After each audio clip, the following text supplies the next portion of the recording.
et qu'en fait on reproduit des schémas, des traumas, voilà, de génération en génération en génération, de père en fils, de mère en fille, etc., etc.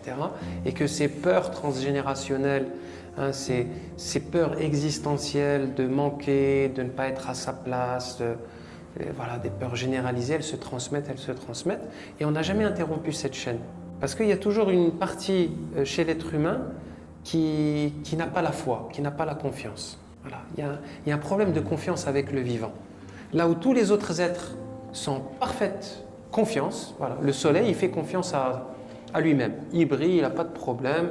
Tant qu'il y a de l'hydrogène et de l'hélium, ça fonctionne. La plante, tant qu'il y a de l'eau, des nutriments dans le sol et du soleil et de l'oxygène, ça pousse. Tu vois, ça marche. Il y a pas, elle fait ce qu'elle doit faire.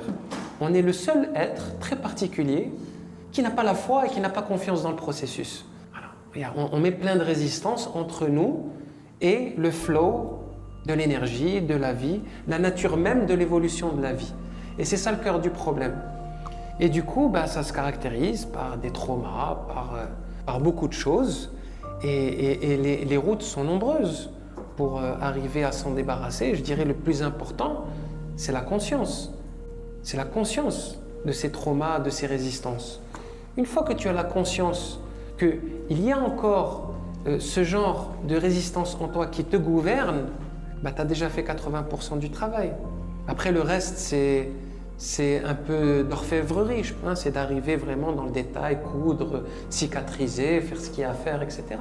Mais le plus gros travail, c'est d'identifier, c'est la conscience de cet état-là. C'est ça qui va permettre le reste du travail.